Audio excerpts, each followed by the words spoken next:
Jubilito TV Official. Okay, pag-usapan natin, mabilisan lang mga kalingap at kabagis. Inyo, what's up mga kabagis? This is Jubilito TV Official at eto na naman pumuli ang isang edisyon ng ating reaction video mga kalingap at kabagis. No?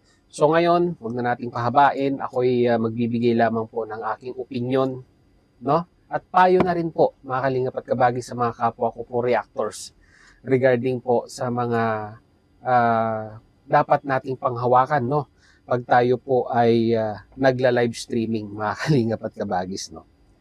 So, to make the story short mga kalingap at kabagis, si Sangkay Lons ay nag-live or may video upload siya kanina patungkol kay Banat Bagsik, no?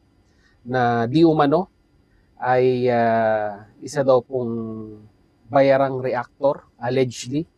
Ito pong si Banat Bagsik or ang tinatawag po natin ngayong Atiglo, formerly known as Banat Bagsik. Yung po yung content ni Sangkay Lons kanina na kung saan ay may mga ipinakita siyang lumang video clips patungkol nga po doon sa hindi na pagsang-ayon ni Kalingap Rab na reaksyonan ang kanyang mga videos. Ganon din po may mga binabanggit si Ate Edna, no? Sorry to mention po ang pangalan at kay Kalingap Rab, kay Kuya Bal, yan. Sorry to mention po ang inyong mga pangalan at nababanggit lamang po kasi naisama po, no, doon po sa reaction video, no, ni Sangkay kanina. Ayan. So, ayun nga, mga kalingap at kabagis, no. So, yung video upload ni Sangkay kanina, it's all about against, no, kay Atiglo or kay Banat Bagsik. At bilang natural instinct ng isang individual na binabato po ng akusasyon ay natural po, no, nasasagot ang isang Atiglo, no? Kumbaga nirebatal niya yung pong video upload ni Sangkay Lons. Kasi kung titingnan natin, no, hindi na po kwanto eh. Kumbaga hindi na po content lang to between Sangkay Lons at kay Atiglo. Kumbaga they have the personal rivalry na po, no? Meron na po talaga silang hindi pagkakaunawaan. At kung tayo po ay meron na pong hindi pagkakaunawaan sa isa't isa, ay naturalmente, kung meron po tayong nakikitang pwedeng ibato sa kanya, ay yun po yung ibabato natin at gagawing issue sa kanya. No? Mga kalingap at kabagis, no? At siguro po lalo pong uminit or umalab ang damdamin ng isang Atiglo nang sinabihan ito ni Sangkay Lons sa kanyang video upload na nagsisisi siya, no, kung bakit niya naipasok itong si Banat Bagsik sa community po ng Kalingap. So doon po siguro umalab ng lalo yung galit ng isang Banat Bagsik kay Sangkay Lons. So natural lang, kagaya na nga po ng sinabi ko kanina, naturalmente bilang isang sabihin na nating response, no, ng isang individual para maproteksyonan ng kanyang emosyon, isasagot siya. So, nag-live si Atiglo at yun po, no. Ang problema lamang po sa kanyang live, no, hindi naman sa pinapakialaman ko yung estilo ni Atiglo, no, sa kanyang live streaming. No? Kasi yun na yun eh. Signature niya na yun. Mga kalingap at kabagis, no. Signature niya na yun. Doon nakilala ang isang Banat Bagsik, no, sa very straight to the point na pagsasalita na minsan ay nahahaluan po ng, sorry to mention, may pagmumura, di ba? May halong pasigaw at basta kwan po, no? Ang estilo ng isang Banat Bagsik, no, ay very compulsive or straight to the point pag siya po ay nagre-reaction video. Yun po yung opinion ko doon na mga kalingap at kabagis. Ewan ko lang po sa ibang viewers, no. At sa mga nakakakilala po sa akin, no, mga kalingap at kabagis, no, tayo po ay pumapasok din sa mga live streaming ng mga kasamahan po nating reactors na naka-affiliate po sa Kalingap, no? At tayo po ay sumusuporta by means of ayun, pampagood vibes ng mga comment po, no, mga kalingap at kabagis, no? At nakikita ko po yung emosyon na nararamdaman ni Banat Bagsik at that time, which is, sabi nga po nila, it is very high, no? Sa sobrang taas po, no, ng kanyang emosyon ay na-overwhelm na po siya, no? Kumbaga, nasasakluban na siya ng galit, no? At sabihin na nating yung kanyang decision making sa pagsagot at that time ay natatabunan na po, no, ng galit niya kay Sangkay, no? Although parehas ko pong kaibigan to, mga kalingap at kabagis, no? Kaibigan ko po online. Although hindi ko pa po sila nakikita personally, pero nakasama ko na po, no, or kasama ko sa GC ito pong mga individual na ito. Banat Bagsik, no? Nakasama natin yan sa Karepa at that time, at si Sangkay Lons, kasama ko pa rin po, no, sa grupo po ng BIOS. So, ito na nga, mga kalingap at kabagis. Tayo lang naman po ay concerned, no, kay Banat Bagsik or kay Ate Glo at that time na siya po ay nagla-live. Kasi nga po, napakataas po ng kanyang emosyon, no? At alam naman po natin na pag mataas po ang ating emosyon, ay alam niyo po, no, mga kalingap at kabagis, ay konektado po yan sa ating kalusugan. So ako, madalas po ako magbiro sa mga kasamahan ko po pag sila po ay nagla-live, at ganun din naman kay Banat Bagsik. Ilang beses ko nang pinasok ang kanyang live na ako po'y puro palabiro ang mga binibitawan ko pong salita, no?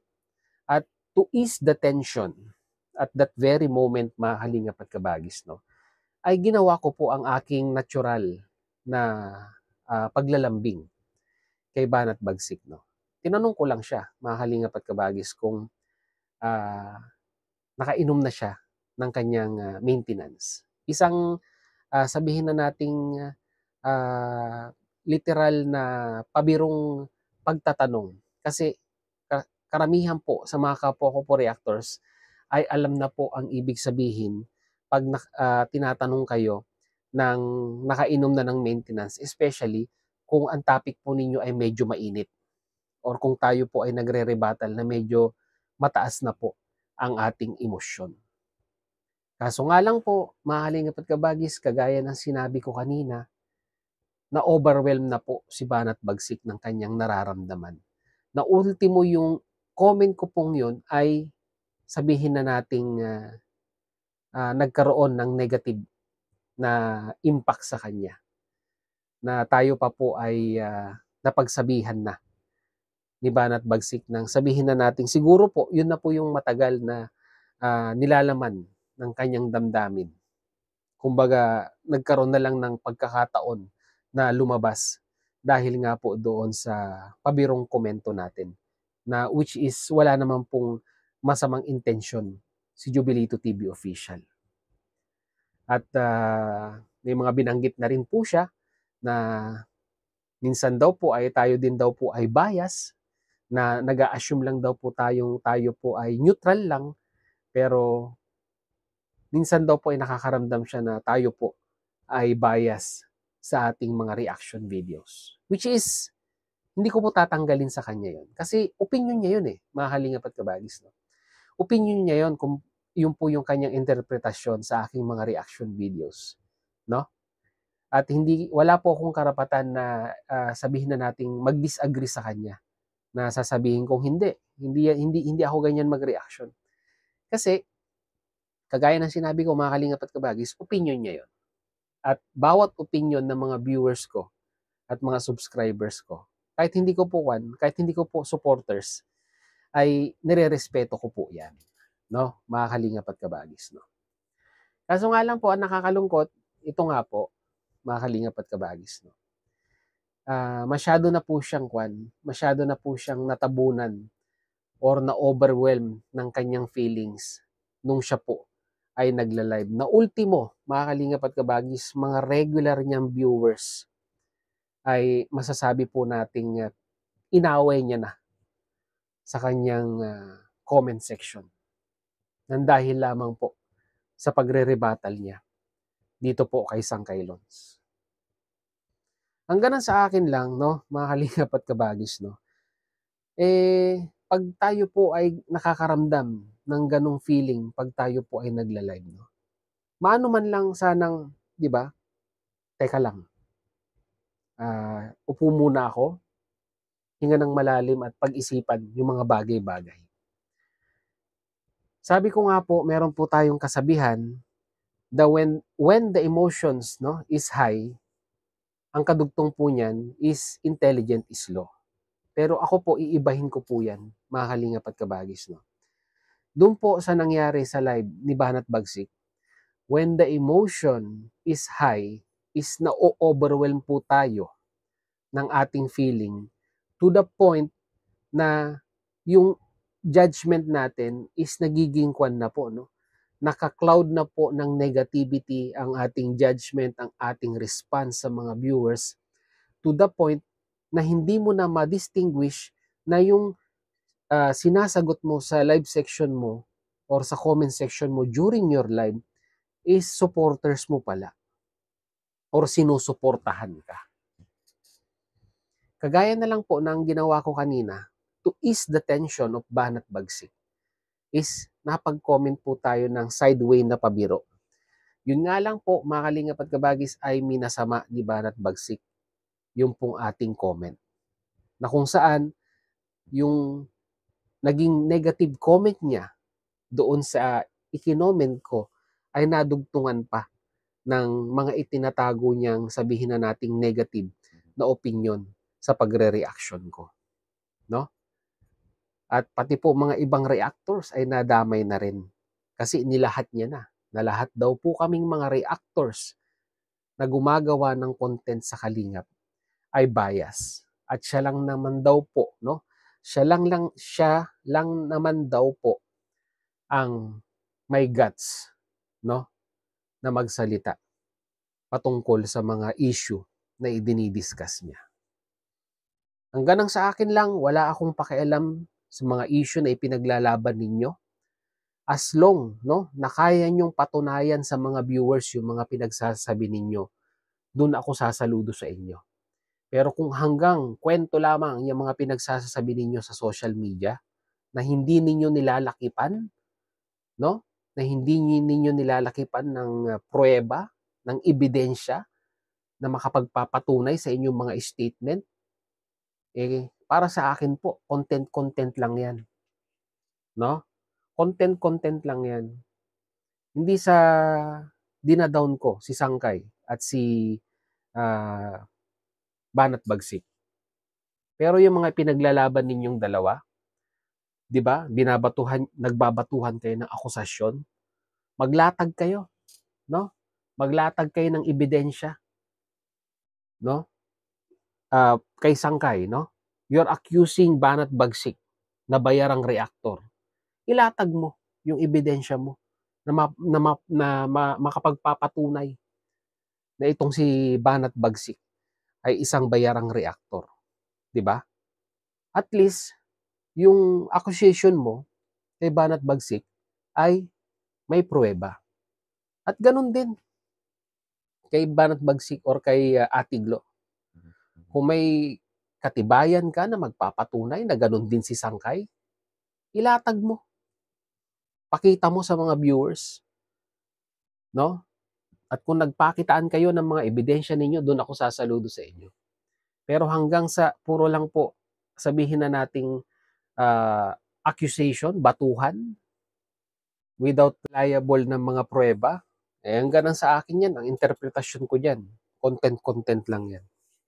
Di ba? Nalulungkot lang ako mga kalingap at kabagis, Yung ginawa nating comment ay minasama pa. Well, anyhow, mga kalingap at kabagis, tapos na yan. Di ba? Nangyari na yan. Sana naman, may pupuntahan yung mga ipinaglalaban ni Sangkay at ni Atiglo, dito po sa kanilang mga sinusuportahang community. Pero ako, pipiliin ko pa rin, nasa gitna ako. Wala akong papanigan sa inyo. Ang gusto ko lang namang mangyari para sa kalinawan ng supporters ng community ni Joy at supporters ng community po na sinusuportahan at dinidepensahan ni Atiglo, 'di ba? Maglatagan kayo ng resibo nang magkaalaman na kung sino ang nagsasabi ng totoo sa inyo. Yun lang po, mga kalingap at kabagis. So, huwag na nating patagalin. Hanggang dito na lang. Jubilito TV Official po. As I always say, peace, God first. God bless po. Bye!